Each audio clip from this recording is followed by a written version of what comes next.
샬롬 샬롬 샬롬 됩니다. 샬롬. 하나님 사랑합니다. 여러분 주 안에서 사랑합니다. 히브리서 7장 말씀이죠. 예, 기쁨으로 이어져 나아가야 됩니다. 우리는 하나님의 귀한 은혜를 받은 하나님의 자녀들입니다. 예, 멜기세덱의 이야기가 7장 1절부터 28절까지 쭉 열려있는 가운데 우리가 함께 한번 읽고 묵도록했습니다. 히브리서 기자는 멜기세덱의 반차를 따른 예수 그리스도의 대제사장의 직분을 지금 논증하고 있죠. 증명합니다. 히브리서 기자는 그리스도 멜기세덱의 반차로 보므로 아론보다 당연히 우월하신 완전하신 주님이시죠. 완전하신 영원한 제사장. 아론은 육체에 상관된 율법에 의해 제사장이 되었지만 그리스도는 무궁한 생명의 능력을 쫓아 대제사장이 되셨습니다. 멜기세덱과 아브라함에 대해서 1, 2절에 나타나 있죠. 우리가 쭉 읽었지만 다시 한번 읽어보면서 가죠. 이 멜기세덱은 살렘 왕이요 지극히 높으신 하나님의 제사장이라 여러 왕을 쳐서 죽이고 돌아오는 아브라함을 만나 복을 빈 자라. 아브라함이 모든 것의 10분의 1을 그에게 나눠 주니라. 그 이름을 해석하면 먼저는 의의 왕이요 그 다음은 살렘 왕이니 곧 평강의 왕이다. 자, 멜기세덱은 평강의 왕이다. 의의 왕 그리고 살렘 왕이니 평강의 왕이다. 평강의 왕, 의의 왕이다. 그가 왕이고 지극히 높으신 하나님의 제사장으로 불린 것은 그가 그리스도의 예표임을 단적으로 보여주는 증거다. 또 그가 그렇게 불린 것에서 멜기세덱이 섬기는 하나님과 아브라함이 섬기던 여호와 하나님이 동일한 분이었다라는 것을 또한 알 수가 있다. 멜기세덱은 아비도 없고 어미도 없고 족보도 없고 시작한 날도 없고 생명의 끝도 없어 하나님의 아들과 방부하여 항상 제사장으로 있는 자다. 이렇게 증거하고 있죠. 3절에 보면 아버지도 없고 어머니도 없고 족보도 없고 시작한 날도 없고 생명의 끝도 없어서 하나님의 아들과 닮아 항상 제사장으로 있느니라. 생명의 끝이 없어. 돌아갔다라는 말이 어디에도 없다. 이 사람이 얼마나 높은가를 생각해보라. 조상 아브라함도 노량물 중 10분의 1을 그에게 주었느니라. 이렇게 증거하죠. 4절에 의의 왕이고 평강의 왕이다. 2절에 우리가 함께 읽어봤죠. 모든 것의 10분의 1을 아브라함이 그에게 나누어 주니라. 그 이름을 해석하면 의의 왕, 그 다음은 살렘 왕이니 곧 평강의, 살렘이란 뜻이 샬롬이죠. 그래서 평강의 왕이다. 왕들을 파하고 돌아왔던 아브라함에 대해서 창세기 14장 17절에 아브라함이 그돌라오멜과 그와 함께한 왕들을 쳐부수고 돌아올 때 소돔 왕이 샤오의 골짜기 곧 왕의 골짜기로 나와 그를 영접하였다. 이렇게 창세기 14장 7절에 나와 있습니다. 그들을 쳐부순 이유가 뭐예요? 자기 조카 롯을 구출해 오느라고 쳐부수고 승리하고 돌아오죠. 그리고 16절을 그때 드립니다. 2절에 나타나죠. 아브라함은 하나님으로부터 믿음의 조상이라는 칭호를 얻을 정도로 탁월한 신앙의 소유자였습니다. 이러한 아브라함이 멜기세덱을 제사장으로 인정해서 그에게 제물로 노량물의 10분의 1을 주었다는 것은 그가 멜기세덱의 종교적 우월성을 인정하는 것이라고 볼 수가 있다. 4절에 그렇게 나오죠. 10분의 1을 드렸다. 이렇게 아브라함 자신이 직접 하나님께 바칠 수도 있었던 제물을 본인이 직접 바칠 수도 있었죠. 그런데 멜기세덱에게 주었던 것은 그를 지극히 높으신 하나님의 제사장으로 알아보고 인정했기 때문이다. 따라서 아브라함의 후손들이 멜기세덱과 같은 영원한 제사장이신 예수 그리스도에게 경의를 표하는 것은 지극히 당연한 것이다. 그돌라오멜과 연합군을 파했던 아브라함에 대해서 아브라함이 그돌라오멜과 그와 함께 왕들을 쳐부수고 돌아올 때 소돔 왕이 샤오 골짜기와 곧 왕의 골짜기로 나와 그를 영접하였다. 10분의 1을 준 것이다. 20절에도 창세기 14장 20절이죠. 너의 대적을 내 손에 붙이신 지극히 높으신 하나님을 찬송할지로다 하매 아브라함이 그 모든 것에서 10분의 1을 멜기세덱에게 주었더라. 먼저 어떻게 했어요? 샬렘 왕이 아브라함을 축복했습니다. 그러자 자기의 그 노량물 중에서 10분의 1을 그 왕에게 11조의 시작입니다. 영적 의미, 11조의 영적 의미에 대해서 6절에 나와 있죠. 5절 6절 봅니다. 레위의 아들들 가운데 제사장의 직분을 받은 자들은 율법을 따라 아브라함의 허리에서 난 자라도 자기 형제인 백성에게서 10분의 1을 취하라는 명령을 받았으나 6절 레위 족보에 들지 아니한 멜기세덱은 아브라함에게서 10분의 1을 취하고 약속을 받은 그를 위하여 복을 빌었나니 논란의 여지 없이 낮은 자가 높은 자에게 축복을 받느니라. 대개 축복은 그렇죠. 요즘에는 우리 신약 시대이니까 서로에게 축복을 해주죠. 아직은 정말 보기 좋은 모습인데 이때는 구약 때였기 때문에 높은 자가 낮은 자에게. 원래 그냥 일반적으로도 안수를 받을 때 뭐 거꾸로 하는 경우는 많지 않죠. 대개는 다 위에서 아래로 안수를 해주게 되어 있다라는 그런 뜻으로 여기서 나타나 있습니다. 지금은 뭐 서로가 서로를 붙들고 같이 뭐 안수하면서 기도하기도 하고, 그것이 뭐 전혀 뭐 인정된 부분에서는 서로가 그런 부분을 믿음 안에서는 문제가 없지만, 사실은 위에서 아래로 내려가는 것이 축복이고 안수다. 야곱의 서원에 대해서도 살아계신 대제사장 예수에 대해서 히브리서 7장 25절에 그러므로 자기를 힘입어 하나님께 나아가는 자들을 온전히 구원하실 수 있으니 이는 그가 항상 살아계셔서 그들을 위해서 간구하십니다. 예수께서 우리를 위해서 항상 간구하고 계십니다. 소득의 10분의 1은 우리가 자신을 위해서는 결코 사용할 수 없는 하나님의 것임을 인정하는 그런 신앙의 고백입니다. 주의 백성들은 남녀노소 비부 분부 귀천을 물어나고 이를 행하도록 힘써야 했다. 야곱의 서원이 창세기 28장 22절에 내가 기둥으로 세운 이 돌이 하나님의 집이 될 것이요. 야곱이 이때 처음으로 서원을 하죠.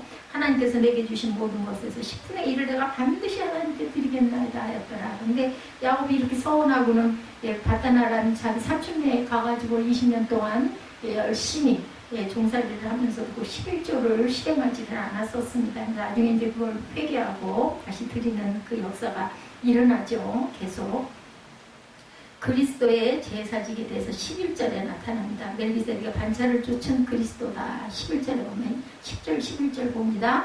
이는 멜기세덱이 아브라함을 만날 때 레위는 이미 자기 조상의 허리에 있었습니다. 11절 레위 계통의 제사직분으로 말미암아 온전함을 얻을 수 있었으면 백성이 그 아래서 율법을 받았으니 어찌하여 아론의 반차를 따르지 않고 멜기세덱의 반차를 따르는 다른 한 제사장을 세울 필요가 있겠느냐라고 얘기합니다. 제사직분이 바뀌었은즉 율법도 반드시 바꾸어지니 이것은 한 사람도 제단 일을 받들지 않는 다른 지파에 속한 자를 가리켜 말한 것이라. 우리 주께서는 유다로부터 나신 것이 분명하도다. 이 지파에는 모세가 제사장들에 관하여 말한 것이 하나도 없고 15절에 멜기세덱과 같은 별다른 한 제사장이 일어난 것을 보니 더욱 분명하니까 그는 육신에 속한 한 계명의 법을 따르지 아니하고 오직 불멸의 생명의 능력을 따라 되었으되 증언하기를 내가 영원히 멜기세덱의 반차를 따르는 제사장이었다 하였도다. 이렇게 얘기를 합니다. 그러니까 율법대로 하지 않고 생명에서 나온 그러한 그 언약을 실천해 간다라는 뜻으로 예수 그리스도시다라는 것을 여기서 증명합니다. 레위기통 제사의 불완전성으로 하나님은 멜기세덱의 반차를 쫓는 완전한 다른 한 제사장이 필요하였다. 이 완전하고 영원하고 거룩한 제사장은 바로 예수 그리스도신데 레위 제사 계통을 초월한 완전한 제사장으로 오신 하나님의 아들 예수 그리스도는 멜기세덱의 반차를 쫓아 제사장으로 세우심을 받으셨고 레위 계통의 제사장이 불완전한 인간의 제사장인 반면에 멜기세덱은 지극히 높으신 하나님의 제사장이었으므로 이 멜기세덱의 반차를 쫓는 제사장은 또한 영원한 제사장이다 라고 증거합니다. 하나님께서 세우신 대제사장에 대해서 히브리서 5장 5절에도 또한 이와 같이 그리스도께서 대제사장 되심도 스스로 영광을 취하심이 아니요 오직 말씀하신 이가 그에게 이르시되 너는 내 아들이니 내가 오늘 너를 낳았도다 하셨다 하셨고, 그죠? 시간을 초월했죠. 히브리서 13장 8절에 예수 그리스도는 어제나 오늘이나 영원토록 동일하신다. 조기 목사님이 항상 두고 쓰시는 말씀이죠. 예수 그리스도는 어제나 오늘이나 영원토록 동일하십니다. 생명의 능력이 되신 그리스도라고 16절에 증거합니다. 16절 봅니다. 그는 육신에 속한 계명의 법을 따르지 아니하고 오직 불멸의 생명의 능력을 따라 되었으니 증언하기를 내가 영원히 멜기세덱의 반차를 따른 제사장이라 하였도다. 전에 있었던 계명은 연약하고 무익함으로 패하고 율법은 아무것도 온전하게 못할지라 이에 더 좋은 소망이 생기는 것으로 우리가 하나님께 가까이 가느니라. 또 예수께서 제사장이 되신 것은 맹세 없이 된 것이 아니니 그들은 맹세 없이 제사장이 되었으되 오직 예수는 자기에게 말씀하시니로 말미암아 맹세를 두신 것이라. 주께서 맹세하시고 뉘우치지 아니하시기니 내가 영원히 제사장이라 하셨도다. 맹세를 하죠. 하나님이 명령하신 것을 받들고 맹세하고 제사장이 되십니다. 생명의 능력으로 오신 예수 그리스도. 그리스도는 자신을 제물로 삼아 십자가에서 속죄제를 드림으로 말미암아 모든 죄를 없이 하셨으면 물론이고 이 세상에 생명이 되신 분 예수 그리스도. 야곱의 넷째 아들 유다에 대해서 창세기 29장 35절에 그가 또 임신하여 아들을 낳고 이르되 내가 이제는 야훼를 찬송하리로다 하고 이로 말미암아 그의 이름을 유다라 하셨고 그의 출산이 멈추었더라. 유다는 찬송이라는 뜻을 갖고 있죠. 항상 살아서 간구해 주시는 그리스도. 히브리서 7장 25절이죠. 예, 오늘 본문 25절. 그러므로 자기를 힘입어 하나님께 나아가는 자들을 온전히 구원하실 수 있으니 이는 그가 항상 살아계셔서 그들을 위하여 간구하십니다. 지금도 저와 여러분을 위해서 간구하십니다. 소망을 가져오신 그리스도라고 19절에 증거되어 있었죠. 율법은 아무것도 온전하게 못할지라 이게 더 좋은 소망이 생기니 이것으로 우리가 하나님께 가까이 가느니라. 또 예수께서 제사장이 되신 것은 맹세 없이 된 것이 아니다 라고 말씀하시죠. 이제 예표로 계시되었던 그리스도가 오셨으므로 옛것은 구속은 사라져야 한다. 하나님의 계명과 율법을 감당해야 하는 인간은 절망할 수밖에 없었어요. 왜냐하면 다 그것을 전부 다 실천하고 갈 수가 없기 때문에 아무도 율법을 온전히 실천한 사람은 없습니다. 그것은 인간이 나약하여 그것을 감당할 수 없었기 때문이다. 율법에 의해 절망한 인간은 그리스도를 통해 소망을 가지게 되죠. 19절에 보니까 그죠? 아무것도 완전하게 못할지라 그래서 더 좋은 소망을 가졌다. 그리스도는 믿음으로 그에게 나오는 자들에게 길과 진리와 생명이다. 그렇죠? 주 예수를 믿으라. 그리하면 너와 내 집이 구원을 얻으리라고 말씀하십니다. 아무런 조건이 없어요. 믿기만 하면 됩니다. 율법으로 죄만 깨달죠. 율법으로 로마서 3장 20절에 그러므로 율법의 행위로 그의 앞에 의롭다 하심을 얻을 육체가 없나니 율법으로는 죄를 깨달음이라. 그러니까 율법도 필요하긴 합니다. 그 율법에 이거 나에게서 저기가 잘못됐네. 그걸 깨닫게 해주시죠. 소망의 풍성함에 이르러야 할 성도에 대해서 6장, 이브리서 6장 11절입니다. 우리가 간절히 원하는 것은 너희 각 사람이 동일한 부지런함을 나타내어 끝까지 소망의 풍성함에 이르러 이렇게 말씀합니다. 그리스도의 제사직의 성격에 대해서 20절에 증거했죠. 예수께서 제사장이 되신 것은 맹세 없이 된 것이 아니다. 그들은 율법의 제사장들은 맹세 없이 제사장이 되었어요. 오직 예수는 자기에게 말씀하시니 하나님이죠. 말미암아 맹세로 되신 것이라 주께서 맹세하시고 뉘우치지 아니하시기니 내가 영원히 제사장이라 하셨도다. 이와 같이 예수는 더 좋은 언약의 보증이 되셨느니라. 제사장 된 그들의 수요가 많은 것은 죽음으로 말미암아 항상 잊지 못한 수요가 많죠. 제사장 직분은 계속 다시 바뀌고 죽고 또 세워지고 대를 이어가고 이렇기 때문에 많지만 예수 그리스도는 영원하신 분이기 때문에 한 분이시라는 뜻을 갖고 있죠. 우리가 그 안에서 얻은 구원 또한 영원한 것이다. 더 좋은 언약의 보증이 되신 예수는 우리 인생들을 위한 유일한 중보자, 지금도 살아서 기도하고 계신다. 더 좋은 언약의 보증이 되셨고 제사장 된 그들의 수요가 많은 것은 죽음으로 말미암아 항상 잊지 못함이로되 예수는 영원히 계심으로 그 제사장 직분도 갈리지 아니하느니라. 그러므로 자기를 힘입어 하나님께 나아가는 자들을 온전히 구원하실 수 있으니 이는 그가 항상 살아계셔서 그들을 위하여 간구하십니다. 우리 모두를 위해서 영원히 기도하고 계신다. 살아계시기 때문에, 영원히 살아계시기 때문에 그분만이 우리의 구원에 대한 유일하고 확실한 보증이시다.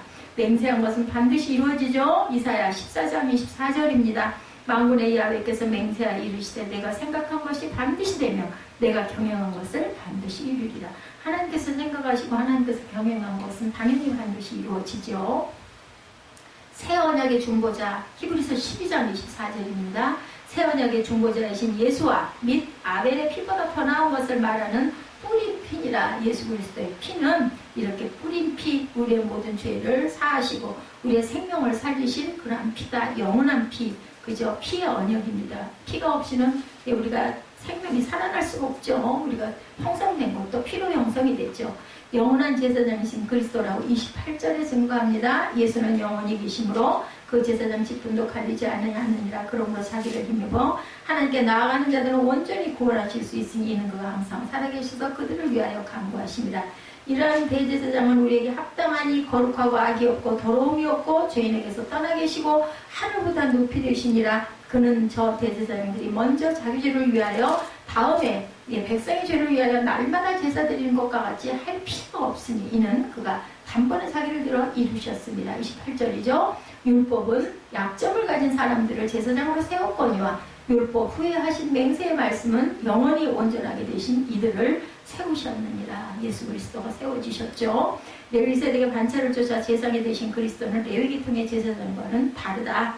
하나님의 맹세로 세워진 영원한 제사장이신 예수 그리스도는 영원히 온전케 되신 제사장이시고 그리스도는 영원히 살아계셔서 변하지 않는 제사장으로 지금도 우리 모두를 위해서 하나님 보좌 우편에서 기도하고 계신다. 영원한 제사를 드리셨죠. 히브리서 10장 12절에 오직 그리스도는 죄를 위하여 한 영원한 제사를 드리시고 하나님 우편에 앉으사 우리를 위하여 간구하시죠. 영원한 구원의 근원이 되셨습니다. 히브리서 5장 9절에 온전하게 되셨은즉 자기에게 순종하는 모든 자에게 영원한 구원의 근원이 되시고 하나님께 멜기세덱의 반차를 따른 대제사장이라 칭하심을 받으셨다라고 증거되어 있습니다. 완벽한 제사장이신 그리스도이시다라는 것을 우리가 꼭 알고 가야 된다. 20절에서 22절에 그렇게 나타나 있죠. 10장 20절에서 22절. 제사는 것은 맹세 없이 된 것이 아니니 말씀하신 이로 말미암아 맹세로 되셨고 주께서 맹세하시고 뉘우치지 아니하시니 내가 영원히 제사장이라 하셨더라. 이와 같이 예수는 더 좋은 언약의 보증이 되셨느니라. 율법의 제사장은 유한하고 연약한 인간이었기 때문에 그 제사가 완전할 수가 없었다. 율법 위에 하나님께서 세우신 제사장은 연약한 인간이 아니고 하나님의 아들이었고 온전한 제사장으로 세우심을 받았으며 유일한 구원의 근원이 되셨다. 예수는 완전한 분이시고 그분의 완전성은 신성이라는 그분 안에 내재한 신분상의 특성이 뒷받침이 되어준다. 흠이 없으신 그리스도시죠. 히브리서 9장 14절입니다. 하물며 영원하신 성령으로 말미암아 흠없는 자기를 하나님께 드린 그리스도의 피가 어찌 너의 양심을 죽은 행실에서 깨끗하게 하고 살아계신 하나님을 섬기게 하지 못하겠느냐. 섬기게 하겠다라는 거죠. 다시 죄를 위한 제사가 필요 없다. 히브리서 10장 18절 이것들은 사하셨은즉 다시 죄를 위하여 제사 드릴 것이 없느니라. 다만 우리는 뭐예요? 항상 회개하며 예배하죠. 그래서 히브리서 7장에서는 예수 그리스도께서 멜기세덱의 반차를 따라 대제사장이 되셨다는 사실을 우리가 확실하게 확증하고 갑니다. 그리스도는 만왕의 왕이시고 큰 대제사장이시다. 그분의 대제사장이시고 영원한 것이고 지금도 그 직무를 수행하고 계신다는 사실을 우리가 명심하고 거룩에 힘쓰는 성도들이 되었다. 하나님을 경외하고 예수 그리스도를 경외하는 거룩한 성도들이 되어야 되겠다. 그렇기 때문에 우리는 기뻐해야 되죠. 예수께서 완전한 제사장이 되심으로 우리의 모든 죄를 속해 주시고 지금도 간구하고 계시고 어제도 오늘도 영원토록 계시는 주님이시기 때문에 우리는 기뻐합니다. 예수님은 살아계신 주님으로 믿고 친밀하게 우리가 그래서 동행하고 살아가야 합니다. 경외하면서 동행해야 합니다. 그죠? 교만을 떨어서는 안 됩니다. 히브리서는 우리를 예수님과 친밀한 교제 가운데로 인도하는 놀라운 성경. 우리가 1장부터 지금 7장에 왔는데 계속 예수님에 대해서만 히브리서는 완전히 그 줄기로만 계속 말씀을 증거하십니다. 근데 히브리서가 상당히 어려워요. 제가 보면 볼수록 어렵습니다. 그래서 욕심이 보게 되고 그래서 뭔가를 하나를 깨달으면 엄청난 기쁨이 오죠. 히브리서를 통독으로 읽어본 사람들 또한 어렵다고 다들 느꼈다라고들 얘기합니다. 저도 정말 이것이 정말 온전한 뜻이겠구나 하는 것. 그리고 반복을 해주심으로 보면서 자꾸 깨달아지고 장마다 연결이 되어 있죠. 그래서 그것을 바라보면서 또 한 번 각인이 되는 그러한 길지 않은 히브리서가 굉장히 강하게 예수 그리스도를 증거합니다. 구약의 율법 아래 우리는 살아보지 않았어요. 그래서 히브리서의 내용이 이해하기 힘들고 어떻게 보면 계속 반복만 해. 예수 그리스도에 대한 거 반복만 해서 좀 답답하고 지루하게 느껴질 수도 있다. 그러나 율법과 비교하면서 전하고자 하는 예수 그리스도에 대한 메시지가 우리는 너무나 중요하기 때문에 저는요 지루하거나 이게 아니라 보면 볼수록 예수님의 그리스도의 그 신성에 대해서 깊이 느껴가고 있습니다. 율법은 하나님께서 예수 그리스도의 구원의 복음을 주시기 전에 먼저 구원받을 길로 이스라엘 백성들에게 주신 것이고 그 자체로는 완벽하지만 율법 조항을 완벽하게 지킬 사람이 아무도 없기 때문에 오직 자신이 죄인임을 깨닫게 해주고 계속 제사를 반복해드리고 아이고 나는 죄인으로소이다. 세리가 고백하죠. 나는 죄인이죠. 저희들이 죄인입니다. 근데 예수님이 오셔서 우리 죄를 보혈로 씻어주셨기 때문에 더 이상 죄인이라기보다는 잘못된 부분을 회개하고 나아가야 하겠다. 이 율법에 제사 제도가 있었죠. 번제, 속죄제, 속건제, 화목제, 그죠? 요제, 소제, 화제 굉장히 많지만 하나는 속죄 제사와 또 하나는 감사 제사 두 가지로 나뉩니다. 제사는 하나님과 이스라엘 백성들의 관계를 유지하는 역할을 했죠. 그 제사 제도의 중심이 제사장이 있었어요. 그죠? 항상 누군가는 그 일을 해야 했기 때문에 하나님께서 그 일을 하는 지파로 레위 지파를 따로 떼어서 너희는 전문적으로 성전 봉사를 하라 이렇게 정해 놓으셔서 계속해서 그 가문이 대대손손으로 레위 그 지파는 하나님의 성전의 그 제사장직을 그리고 제사의 일을 감당했죠. 그리고 참 일이 많았을 것 같아요. 뭐 소를 잡아도 뭐 큰 제사에는 엄청나게 많이 잡고 그 피와 그 뒤처리가 얼마나 복잡했겠습니까? 그렇기 때문에 분명히 레위 지파 사람들은 큰 일을 담당하고 갔습니다. 그래서 생활은 너희들은 뭐 농사 짓고 벌고 하지 말아라. 그리고 성전에 바치는 11조로 생활을 해가죠. 제사장이 하는 역할에는 제사만 하는 게 아니라 중보자의 역할, 기도하는 역할이 있습니다. 오늘날과도 마찬가지죠. 하나님의 마음을 이스라엘 백성들에게 전하고 이스라엘 백성들의 죄를 하나님 앞에서 속죄하는 그러한 임무도 또한 행했습니다. 그런데 히브리서는 하나님께서 이러한 제사 제도를 폐하시고 예수께서 진정한 대제사장이 되었다라고 증거하는 거죠. 히브리서 전체가 예수님의 증거입니다.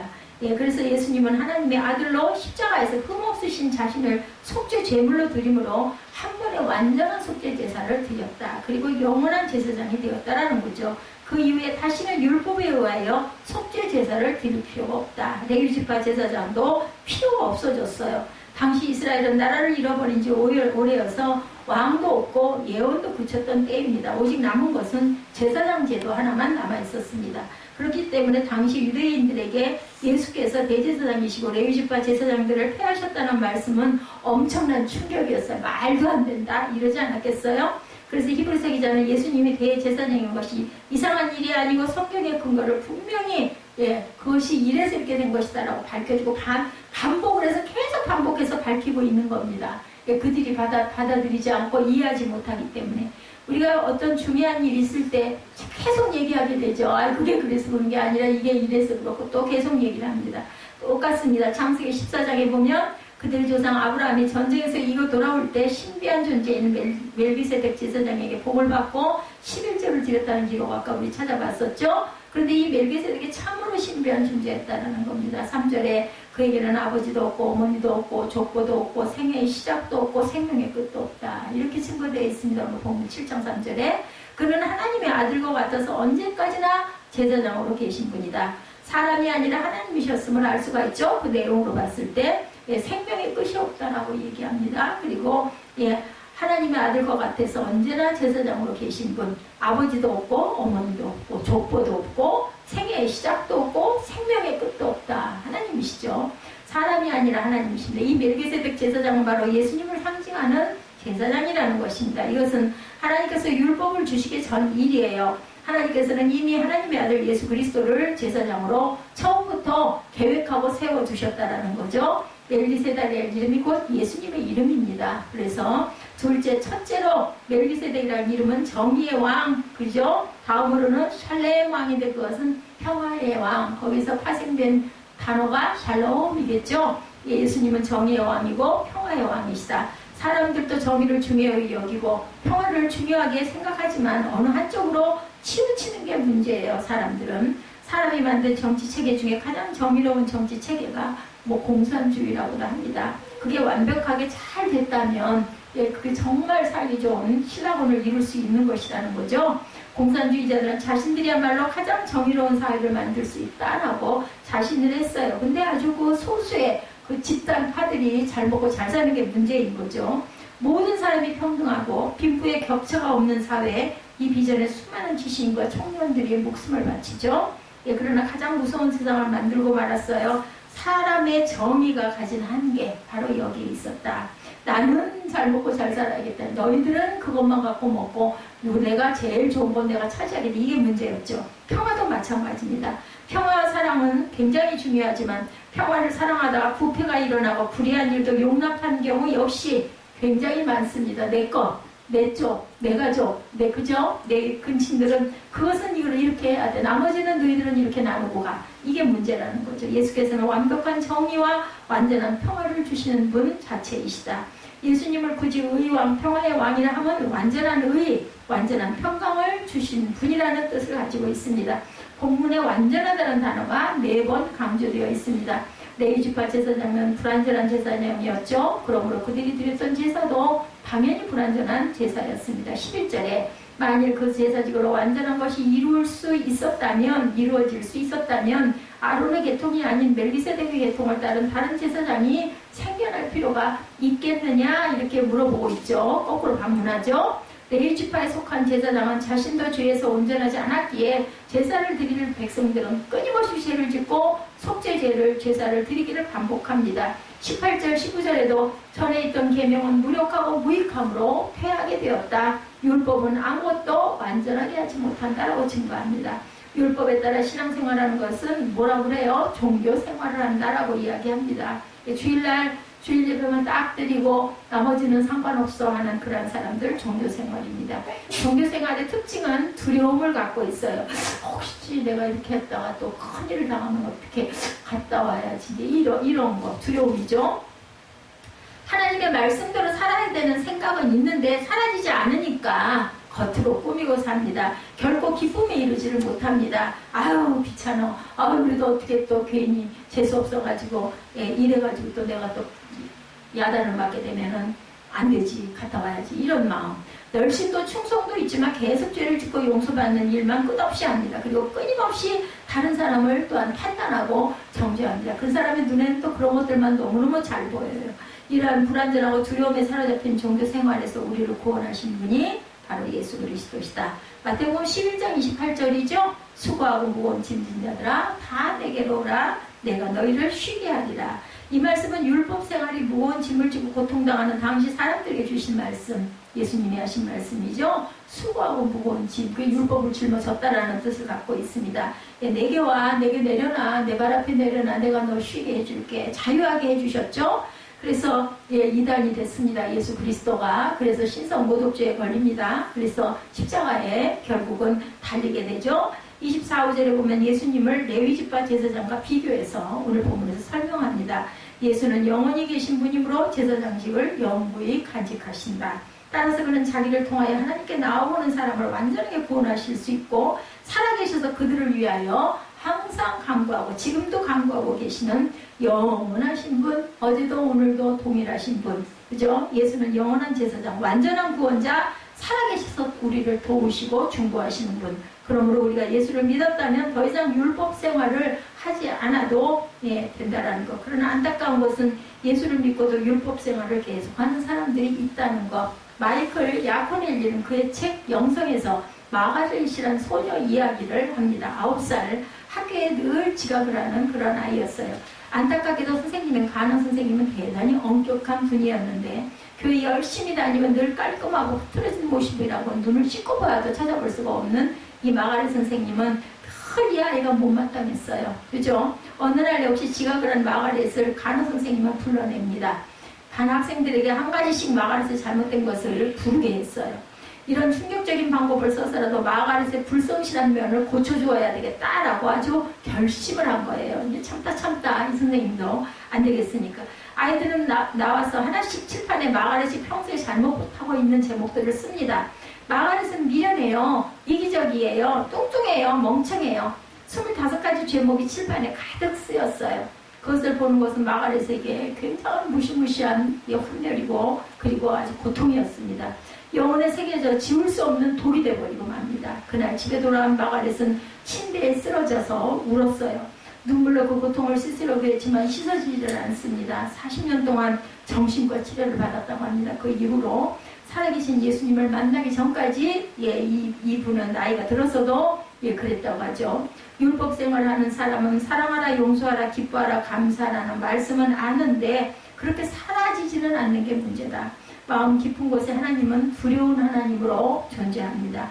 한동안 예배당의 강단을 지성소라고 아무나 올라가지 못하는 지금도 우리가 성스러운 곳이기 때문에 성전에서 뛰거나 함부로 큰 소리를 치거나 하는 거는 우리가 절제를 시킵니다. 그것은 우리가 성스러운 성전에서 예배드리고 할 때 소리를 크게 내거나 하는 것은 예배에 방해가 되기 때문에 그렇습니다. 그리고 여성들은 절대로 강단에 올라가지를 못했어요. 그래서 목사 안수도 여성들에게는 아주 굉장히 늦게 안수가 시작이 됐죠. 여성교회 헌신 예배 때 강단 아래에서 사회보고 기도하고 성경 봉독하고 광고하고 특성을 하게 합니다. 예수께서 십자가에 달리실 때 지성소의 휘장이 찢어져 누구라도 담대히 하나님 앞에 나아갈 수 있는 길이 열렸는데, 그렇게 하는 것이 예수를 잘 믿는 것이라고 그들은 여겼기 때문이고, 예수님은 두려운 분으로만 여겨집니다. 어느 목사님이 어릴 때 정말 이상하다고 생각을 했다고 그래요. 여성교회 회원들은 한복도 입고 머리도 하고 화장도 잘하고 강단에 올라가지를 못하는데, 사찰집사 아줌마는 반바지를 입고 막 올라가가지고 청소를 하고 돌아다녀가지고 이 학생은 너무너무 이상하다라고 생각을 해도 청소해야 되니까 당연히 올라가야 되지 않겠어요. 근데 우린 신학교 다닐 때 강단에 그 성수장 올리는 것도 아주 누가 보든 안 보든 아주 그냥 정갈하게 공손하게 아주 그렇게 해서 드리는 모습이 저는 참게 보기 좋았습니다. 예수를 믿는다면서도 이처럼 율법적인 종교생활만 하는 사람들, 예수님과 인격적인 관계없이 교리로만 믿어서는 또한 안 되겠죠. 그렇다고 해서 막 성전에서 마구 뛰거나 성전의 기물을 막 함부로 다루거나 그거는 저는 그렇게 저는 생각하지는 않습니다. 이사야 41장 10절에 두려워 말라 내가 너와 함께함이라 놀라지 말라 나는 내 하나님이 됨이라 내가 너를 굳세게 하리라 참으로 너를 도와주리라 참으로 나의 의로운 오른손으로 너를 붙들리라 이렇게 말씀합니다. 이것이 예수님에게서 이루어졌다라는 거죠. 우리는 고해성사를 안 하죠. 우리 천주교에서는 고해성사를 합니다. 사제에게 대신 우리를 대신해서 속죄의 사역을 해달라고 부탁할 필요가 없어요. 그 대신 우리 형제 자매하고는 서로 나누죠. 이 부분 아니면 목회자 목사님이나 전도사님하고 같이 함께 기도 제목 내놓고 함께 기도합니다. 근데 천주교에서는 딱 이렇게 속죄소가 있죠. 지금도 그래가지고 얼굴 딱 가리고 창으로 마주 앉아가지고 사죄하고 잘못한 거 고해하십시오. 그러면 조용히 얘기를 하고 거기에 대해서 기도해주는 그런 지도가 지금도 있습니다. 예수님을 믿으면 두려움에서 자유함으로 근심에서 기쁨으로 우리가 나아가야 한다는 것. 왜? 하나님이 늘 예수님이 늘 저와 여러분과 함께 하시기 때문에 예수님은 하나님의 말씀대로 살라고 명령만 하진 않으신다라는 것. 우리와 함께 하시면서 하나님의 말씀대로 살게 해주십니다. 해라! 이게 아니라 내가 너와 함께 해줄게. 내가 너를 도와줄게. 내가 너를 붙들어줄게. 내가 너를 세워줄게. 내가 네 짐을 대신 져줄게. 이렇게 말씀하시죠. 죄짓지 않게 해주시는 것. 요한일서 5장 18절에 하나님께로부터 난 자는 다 범죄하지 아니하는 줄 우리가 아노라. 하나님께로부터 나신 자가 그를 지키심에 악한 자가 그를 만지지도 못하느니라 이렇게 증거되어 있습니다. 우리에게 원수도 용서하라고만 하지 않으시고 용서하게 해주신다. 그래서 우리가 마음대로 안 될 때는 그죠? 분이 안 풀리고 용서가 안 될 때는 용서할 수 있는 마음 주시옵소서 하고 우리가 기도하지 않습니까? 사랑하게 해주시고 기뻐하게 해주시는 분. 그래서 복음, 굿뉴스예요. 그쵸? 단어 그대로. 예수 그리스도를 믿는 것은 예수 그리스도와의 감동적인 만남이고 동행입니다. 이상춘 장로님의 삶과 인생을 담은 책 거기에 보면 예수님의 마음을 푸는 사람 그 책에 보면 장로님의 장례식 후에 장로님에 대하여 아는 분이 너무 좋고 그나마 세월이 지나면 다 잊혀질 것이 아쉬워서 장로님의 삶을 책으로 엮어버리라는 마음을 먹었었다고 합니다. 그래서 책이 돼서 나왔다고 그래요. 오랜 전 얘기긴 합니다만은 그래서 전국 신학대학원생들 연합집회에서도 전도사님들과 대화하는 시간을 가졌을 때 한 전도사님이 질문을 하시더래요. 그 책을 모아가지고 내신 장로님에게 정말 나는 죽고 예수로 사는 사람이 목사님 교회에 있기는 한가요? 하고 물어보더라는 거죠. 금방 생각나는 사람이 바로 이 이상춘 장로님이셨다고 목사님을 대답을 하셨다고 그래요. 정말 예수님의 마음을 품고 사신 분. 마태복음 25장 40절이죠. 임금이 대답하여 이르시되 내가 진실로 너에게 이르노니 너희가 여기 내 형제 중에 지극히 작은 자 하나에게 한 것이고 내게 한 것이라. 이상춘 장로님이야말로 이 말씀대로 사신 분, 작은 자를 대접해 주셨던 그런 분이었던 것 같습니다. 병원에서 간암 말기 판정을 받았다고 그래. 이 장로님. 이게 참 보면 은혜를 많이 받은 분들이 그냥 나중에 보면은 이렇게 불치의 병으로 고통당하다 돌아가시는 그런 경우들을 우리가 많이 봅니다. 그러면서도 너무나 기뻐하고 그죠? 너무나 평강한 모습으로 돌아가시는 게 은혜가 되죠. 남아있는 사람들에게. 주위에서 당장 입원하라고 그랬지만 퇴직을 하고 자원봉사자로 매일 출근하던 교도소로 가서 재소자들을 항상 섬겼다고 그래요. 이분은 입원 안 하고 예수님의 복음으로 재소자를 바로 세우려는 비전으로 준비하고 있는 소망교도소를 세울 사명이 이 장로님에게 있었다고 합니다. 하나님의 은혜로 3개월밖에 더 살 수 없다던 장로님이 무려 5년을 더 사셨다고 그래요. 매주 주일 예배 후 기도를 받으시고 가셨고 암은 더 이상 자라지 않았다고 합니다. 지금도 하나님 고쳐 쓰시옵소서, 아니면 이대로 쓰시옵소서, 그것도 아니면 데려가옵소서, 이렇게 담대하게 기도하시고 기쁨이 충만하셨던 장로님, 이분의 기도는 이 세 가지였다라는 거죠. 고쳐 쓰시옵소서, 이대로 쓰시옵소서, 그것도 아니면 저를 데려가시옵소서. 그렇죠. 뭐 다른 기도가 없을 겁니다. 예, 장로님의 오직 하나 기도 제목은 예, 황달이 없고 복수가 차지 않게 달라는 것이 기도였다고 그래요. 혹 병색이 가득한 모습으로 예, 교도소의 그 제소자들을 만나면 덜이 되지 않기 때문에 그것을 걱정하셨다고 합니다. 하나님은 장로님의 이 기도를 들어주셔가지고 나중에 예, 뭐라고 기도했냐면 암이라도 감사합니다는 정도를 넘어서 암이라서 더욱 감사합니다 라고 고백하게 되었다고 합니다. 이 모든 일이 예수님과 동행하며 24시간 예수님을 바라보았기 때문이다. 예, 아내 정가된 권사님의 말에 의하면 임종하기 전날 장로님은 천국을 보고 주님을 보신 것 같다라고 예, 아내분이 대답을 했다고 그래요. 입을 딱딱 벌리면서 계속 기뻐서 웃으셨다고 합니다. 돌아가시기 그 직전에 뭔가 누가 그랬어요. 스테반 집사가 돌 맞으면서도 하늘을 향해서 꼭 바보 같지 않아요? 그 얻어맞으면서도 얼굴에 해같이 환하게 웃었으니까, 그죠? 예, 스코틀랜드에 그 알프루스라는 유명한 설교자가 있었는데 어느 주일 설교 시간이 되었는데 목사님이 안 나오시더라고요. 그렇죠? 교회 비서가 찾아가서 밖에서 들어보니 말소리가 들리더래요. 그래서 누구와 대화 중이신가 보다 하고 기다리고 서 있었다고 그래요. 잠시 후에 가보니까 여전히 대화를 하고 있어서 가만히 엿들어보았다고 합니다. 당신이 안 가시면 나도 안 갑니다 하면서 누군가에게 사정하는 얘기를 목사님이 하고 계시더라죠. 누군가 하고 궁금해서 문을 살짝 열어보았더니 무릎을 꿇고 기도하면서 하나님, 제가 준비는 다 했는데 성령께서 저와 함께 가시지 않으면 저 혼자는 갈 수가 없습니다 하고 계속해서 반복해서 기도를 하더라는 거죠.